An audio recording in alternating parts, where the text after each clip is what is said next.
everyone. I'm Mary Sitt, and this is Asian Viewpoints. Our guest today started conducting orchestras when he was only 13 or 14 years old. Yoichi Udagawa of Boston is music director and conductor of 3 orchestras. He's also a cover conductor for the Boston Pop Symphony. Yoichi, thanks for being with us. Thank you very much for having me, Mary.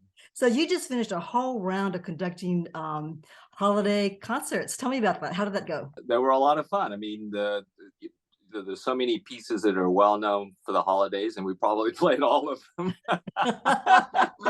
So tell me about the names of your 3 orchestras that you do, and are they all volunteers? Okay, so I conduct 3 orchestras. The Quincy Symphony and the Melrose Symphony, they're community orchestras, so the vast majority of the players are amateurs, but they're quite high level of playing. And then the Cape Ann Symphony is a per service professional group, so everybody in that group is paid.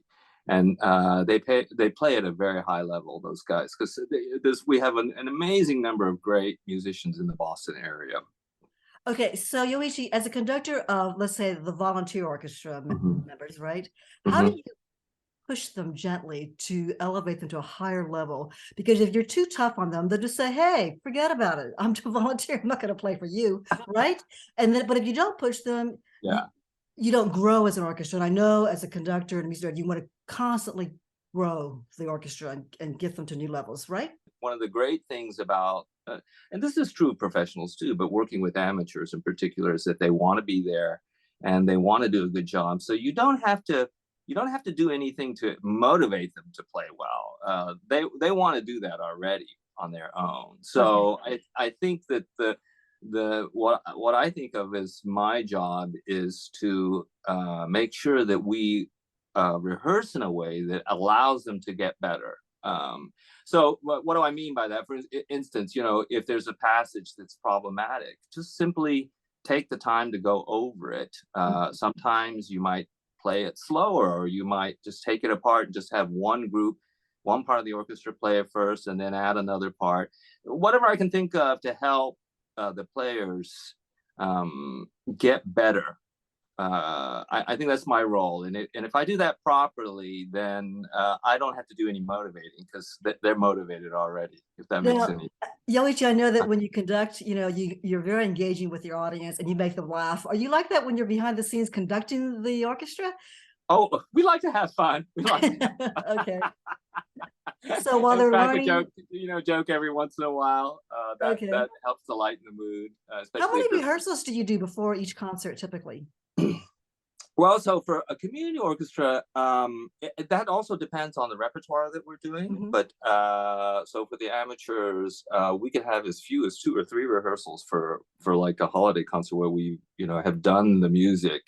During the holidays, we try to mix it up, but there is some repetition. So if you've played in a community orchestra for any length of time, you will have played certain pieces over and over. And so of course, the audience loves those pieces. Yeah, and they want to hear them. They want to hear them. So I mean, "Sleigh Ride" by Leroy Anderson. Dun dun dun dun dun dun dun dun dun dun. Right? Everyone wants to hear that. I want to hear it, and we want to play it. And so I mean, I don't want to say we don't have to rehearse that piece, but that's an instance where everybody knows the music, so we don't have to spend hours working on it. But if there's something new, the orchestras you conduct are like regional orchestras in the Boston area, suburbs of Boston. Isn't it unusual to have that many orchestras around the Boston area? You've got the Boston Symphony, of course, the granddaddy of them all. Yeah. But other than that, you've got really good regional orchestras, like the ones you conduct. Tell me how that is, where you get those caliber of musicians. That's an interesting question. I think Boston is unique in that we have so many high quality music groups and professional ones. I mean, in addition to the Boston Symphony, there's Handel and the Haydn Society. There's a couple of other high-level professional groups. The Boston Ballet Orchestra is amazing. But I think this, because maybe the concentration of universities and high tech and research and the museums and all that, there's just a culture in the Boston area that seems to attract people who are interested in things like that. Yoichi, how competitive is it to earn a spot in one of those orchestras? It depends on, for instance, on what instrument you play. So we only have, for example, 2 flutes, 2 oboes, 2 clarinets, 2 bassoons. So more competitive, and we have very little turnover in those positions because there are good flute players and oboe players and bassoon players who are amateurs who want to play.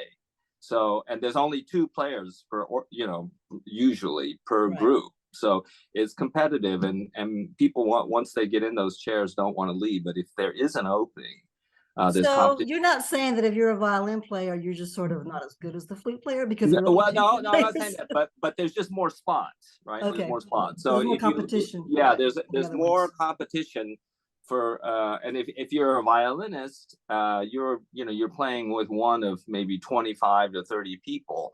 So don't take this the wrong way, but you may not have to be the absolute best player to be able to play, all right? Because whereas if you're the first chair flutist, there's only one of you, so you really have to play every note, and everybody will notice if there's It's something. sort of like singing in a choir, right? If you're in the choir, exactly. you sort of blend in, and you don't have to be the best Exactly. soprano, but you can hit all the notes. You don't stay out of tune. But if you're a soloist in that choir, you better be really good. Exactly. And if you have a good leader, or if you have other good sopranos around you, even if you're not the best, you can follow, right? And you can contribute. And I think that's kind of similar in orchestras. If you're in the very back of the second violin, so there's nothing wrong with that. But if you are, it's you can play it. You could be a very decent player, but not be a soloist caliber player that you would have to be if you were the first chair flute. Yoichi, can a good conductor make a mediocre orchestra better? Or are you just sort of no, they should be able to. They should be able to. I mean, that's the whole purpose of it. It's the whole purpose of what? A good conductor, right? To shape them and sort of mold that sound. Yeah, I mean, to make sure that everything is working the way it should be, the balances are correct, picking the speed of which way the music should go, making sure that the various myriad of details that composers have written in their scores, play loud here, play soft here, get louder, get softer, get faster, get slower, all these things that are indicated in the music. It requires the conductor to know those things, to be able to recognize that those things are in the score, to remember all those details, and to make sure that the players are doing it. When you're conducting a piece, Yoichi, do you try to interpret the music exactly as you think the composer wrote it, or do you take a little bit of liberty to sort of update it? I myself personally tend towards the more strictly to follow what's written in the music, but people, reasonable people can disagree about various approaches. Let's take a look at a clip we have of you conducting Beethoven Symphony No. 7, first movement. Oh no! Okay. Remember that? I got it off your website. Do you remember what orchestra you were conducting? This must be the Cape Ann Symphony, probably. Okay, let's take a look at that. Okay.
That was beautiful. That was at a real performance, a live performance when you conducted that?